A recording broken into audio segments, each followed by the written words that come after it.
I'm actually going to take 50. This is a buy. Okay, I'm long here at 394.17. I changed my mind. I downgraded to 50 shares because SPY actually like has been weak out of open. Yes, it's been strong. It was strong as hell yesterday, but I can't say I love this open to really attack with higher share size. So we are in. This was still a buy candle. The RSI was still above 45 because of the gap up. So we are in. Wow, we're in at low 394s. Our current sell is actually 396. That'd be amazing if you get some kind of rally to 396. Obviously, this will adjust, and I would assume it will adjust before we get up there. But if we could get some kind of rally to 396, this trade would be amazing. Let's see, though. Let's see. Did once again decide to not, my plan going into today was to trade 75 shares because of how strong we were yesterday, but this is not a sign of strength, right? I want to be trading a higher share size when SPY is showing strength. This is not at all a sign of strength. It's not a good look. So I decided to go with the 50 shares instead. Let's see what happens here. I'm 78, no worries. Plenty of us old fuckers here. Yeah, we got a good smorgasbord of ages. From 18 years old to 45, 50 years old. We got a good smorgasbord of ages in our community. I love that. Old heads can pass down some old head wisdom, and the kids can teach you old heads some new kid slang or whatever. I don't fucking know. So slay, bro. I don't know. What do kids say nowadays? That was so cringe, bro.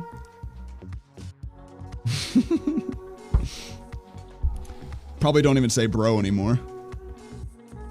That's cap, yeah. Stop the cap. I'm 60, Trey. Damn, you're old. I'm just kidding. And T-Bone leaves and never comes back to the stream. Fuck. I turned 30 in 3 months. At least having 60-year-olds in my chat makes me feel like I'm not old. That makes me feel good. Oh no. Oh no, 30. Oh no. I can't keep drinking in the morning. If you're drinking at 9 o'clock in the morning in your 20s, you're just having a good time. If you're drinking at 9 o'clock in the morning in your 30s, you're an alcoholic. It immediately switches.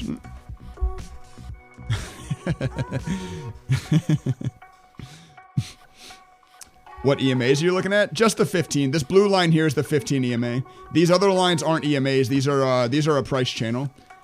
It is the highest point, or this is the lowest point of the last 8 bars, minus 10 cents. This is the highest point of the last 8 bars, plus 10 cents. I'm a price channel trader. I trade when it breaks down. I sell when it breaks up, right? Realistically, I'm a buy low, sell high trader. I just, I utilize price channels in order to help me do that, right? I have the EMA on here because I will only buy if it breaks the price channel down and is also printing above this EMA. Vis-a-vis, I'm not buying this, right? So I'm not buying here because it's not above the EMA because the trend is too hard down. That rule keeps me from buying like harsh downtrends like this, right? That's kind of why that rule is in place.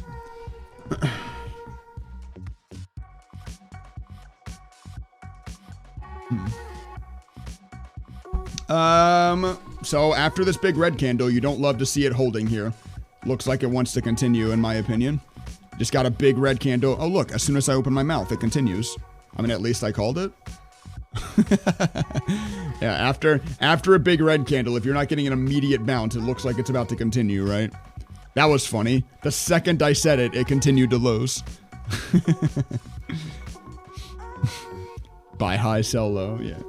Yeah, at the end of the day, I mean, I really am just a buy low, sell high trader. I just have, some nice objectively defined system that helps me do that, right? And make sure that I'm doing that. Which is nice. That's a good place to be, right? I have objectively defined rules that help me buy low, sell high. That's good.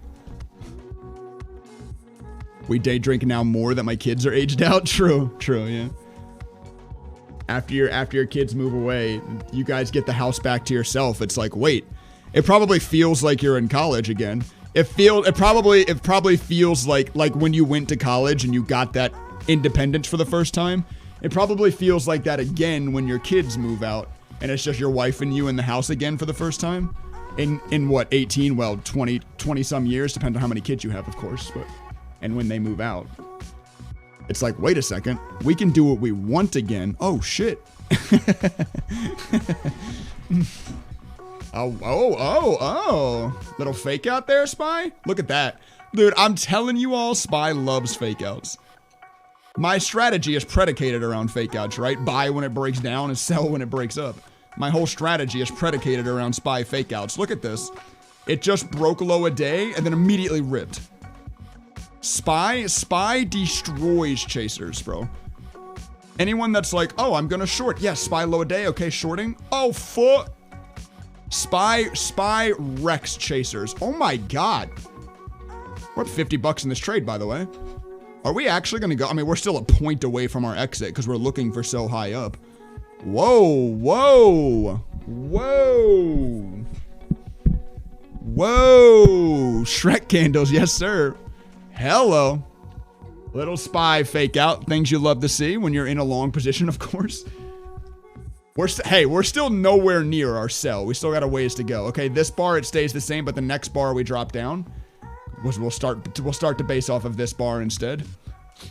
Let's get to 396. I could make 90 bucks in this trade if it goes to 396. Now people are gonna say, "Oh, Trey." Well, if I get out, of course, people are gonna say, "Oh, Trey, you should have taken the more shares. You should have taken 75 shares." I mean, maybe you're right because of yesterday's strength. I just, I didn't like the way. Like, once again, I want to be upping my share size when Spy is showing strength. This was not a sign of strength to me, so I took 50 shares. But maybe you're right because of yesterday's strength. I should have stayed. There's arguments. There's pros and cons to both sides. There's arguments for both sides. Oh yeah, the Shrek song is playing in the background too. YouTubers, you won't be able to hear this, but then I saw I'm a Believer by Smash Mouth is playing in the background too. Shrek candles. That's awesome. That didn't even click in my head. We're getting Shrek candles and the Shrek song is playing. Let's go.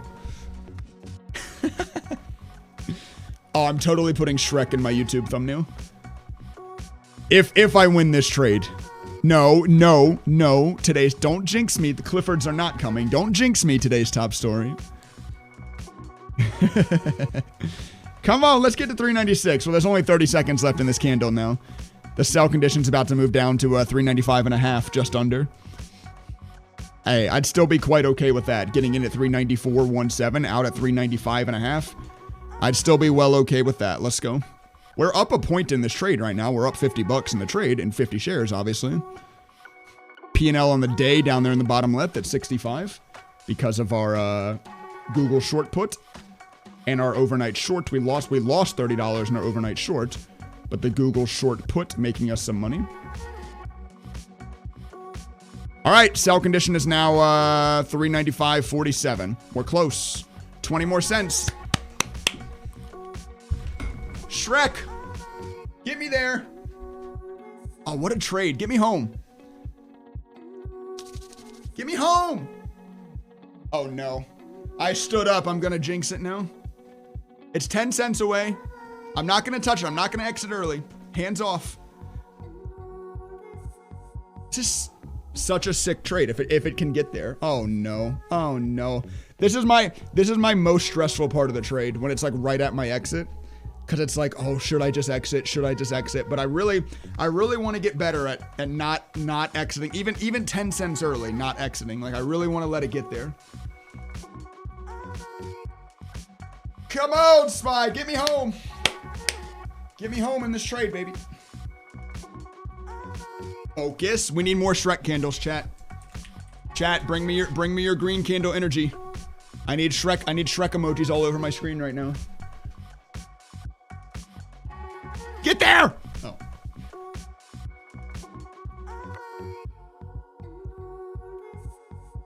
Ah! It's 15 cents away. Why am I so nervous? I hate this part of the trade. This part's my least favorite. 10 cents away? Because it's like I want to just exit. Like I want to exit, but I also don't want to exit. Oh my God, we're 7 cents away. 5 cents away. I want to exit so bad. I want to hit the sell button so bad. Hey! Trey was patient. Trey maximized his profits. Shrek candles helped. Yeah, I made 64 bucks in that trade on 50 shares. We're up 84 on the day now. Let's go!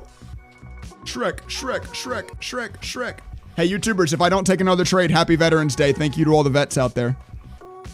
Alrighty, I am just getting filled into a trade here. 396.42. I am in 75 shares this time. As SPY is now up 0.4%. It has continued to show a lot of strength for the rest of the day. So this time I am going to go ahead and size up. We only took 50 trades in that 50 shares in our first trade of the day, which did make us money, but we didn't attack it because I didn't love this open. But since we're getting this continued strength, once again, like I said yesterday, if you're not going to size up right now while the market's this hot, when are you ever going to size up, right? So, we're going to size up 75 shares in at 396.42. We are immediately down $30 though, as this move continues to some downside, but we'll see. We'll see. RSI is at 50. Obviously, our stop loss is RSI closed below 40. Bar closes below RSI 40. Keep an eye on that, but our hope is that we get to sell up here at the sell condition, which is currently 397.65. That will be adjusting probably soon. 1, 2, 3, 4, 5, 6, 7. Yeah, the next bar should adjust to here and then here. So in the next, not the next bar, but the bar after, we should start adjusting down the sell condition as well. As this dip is taking a while, a little bit of an elongated dip here after touching a high of 397.55. Pulling back. Beating our buy condition, therefore we are in. Not off to the best start though. We didn't get to, our system took a trade here that we couldn't take because news came out. This was Michigan Consumer Index news came out. And when it was down here, the RSI was below 45, so it wasn't a buy. But by the time the candle closed, the RSI was above 45, and a downfall of using Thinkorswim as a strategy, like an automated system backtest, is that it only calculates off the close of bar. So since the bar closed above 45 RSI, it took the trade. But when it was actually down here, I couldn't enter this trade because the RSI was at like 39 down here. So that's why you see a win here that I didn't take.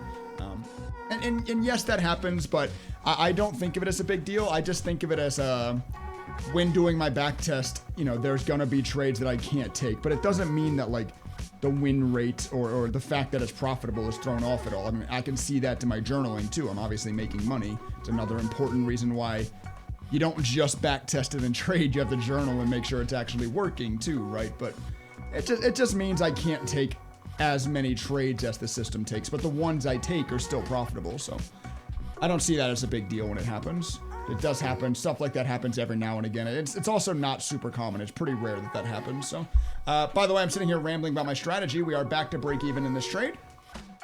Nice bounce here. Show me a little bit of fight, SPY. Things you love to see. My baby Sleepy in the background. He's an absolute champion though, bro. He'll sleep, dude. He's gonna be such a heavy sleeper. We have him out so much and he sleeps through so much noise. Like, it's awesome. Okay, nice push. We're up 10 bucks. Not up a lot yet, but considering we were down 30 just like a minute ago, it's a pretty nice push. Can we get a ramp? We got to go all the way up here though. We still need a little bit of a ramp. But obviously I trust SPY. That's why I'm sized up in this trade. SPY's been so strong of late.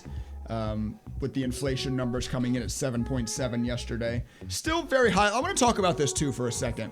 A lot of bears, or a lot of people that are still bearish on the market are like, oh, look at the market celebrating a 7.7 inflation. That's ridiculous. Yes, 7.7 inflation is still very bad. Like, don't get it wrong. That's still very high, right? But the market doesn't trade on what's currently happening. It would be so easy if it did. Oh, 7.7, market goes down. Okay, it's still high. The market trades, the market is very future looking, right? Oh, sorry, I put this behind my head. The market's very future looking. So this 7.7 is very different than this 7.7, right? Because this 7.7 or 7.5, whatever, 7.9, the inflation was going up. The market was scared because inflation was going up. This was in January, February.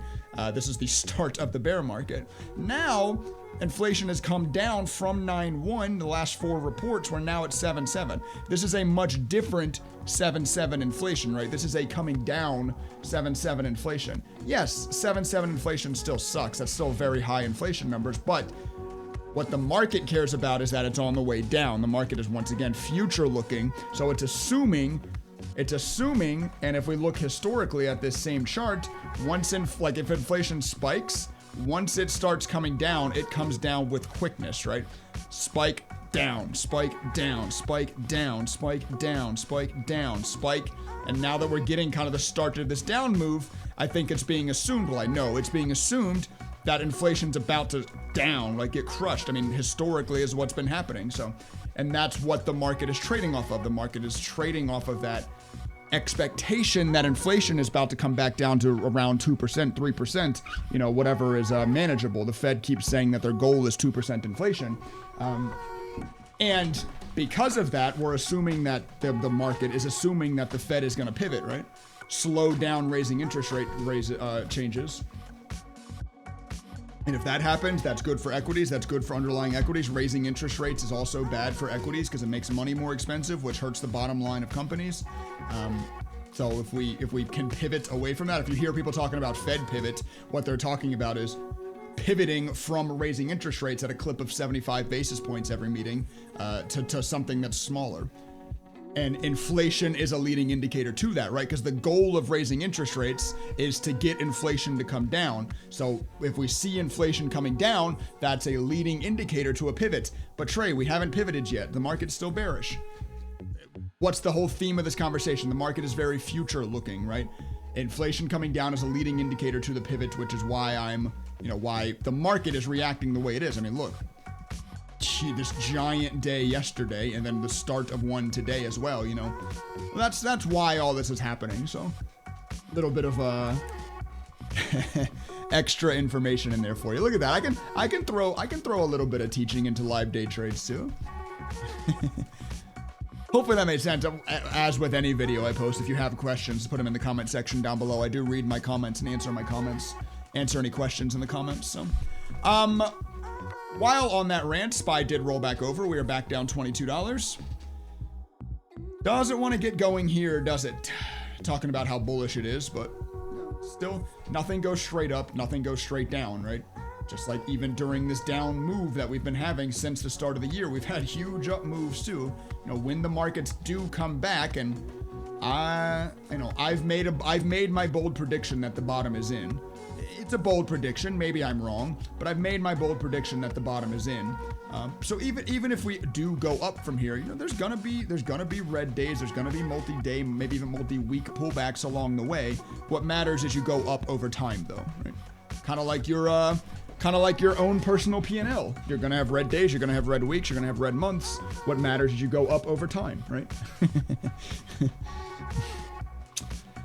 Yeah, I'm on here, SPY. Let's get a little something going, can we? Shall we? I need my I'm not live right now. I've ended my live stream. I need my Twitch chat back spamming my Shrek emotes again to get the market its green energy.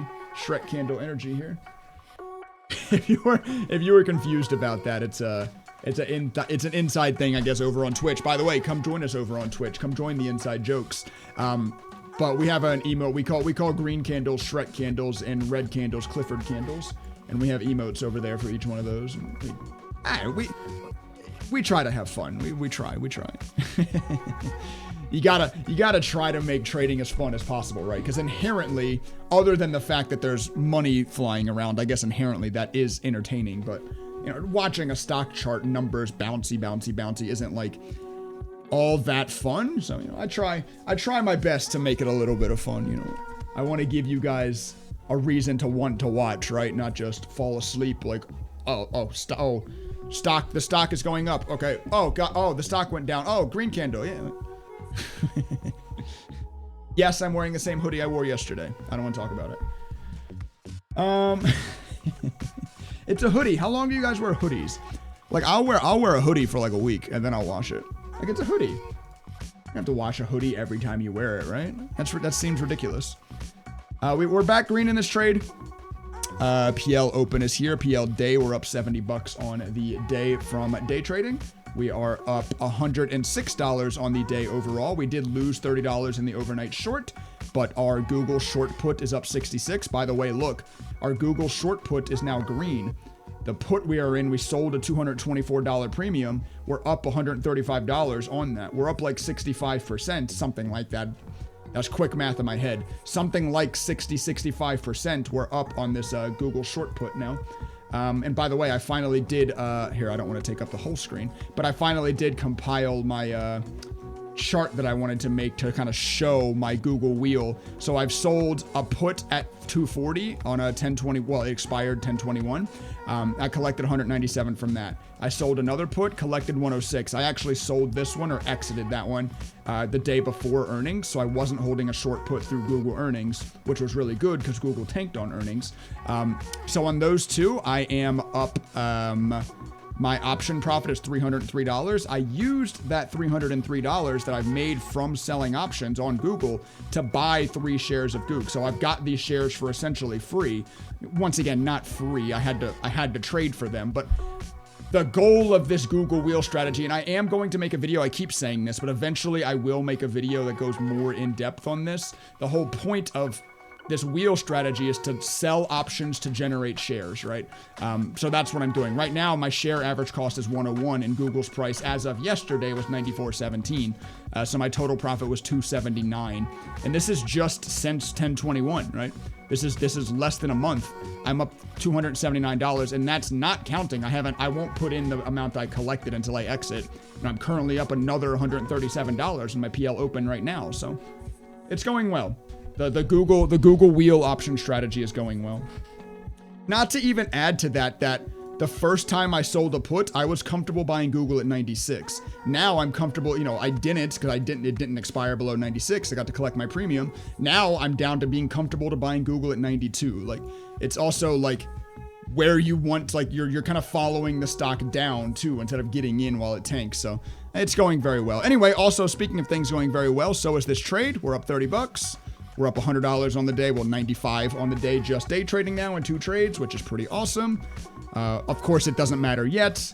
Nothing matters until we actually exit this position, which we are about to be close to as the sell condition does move down now.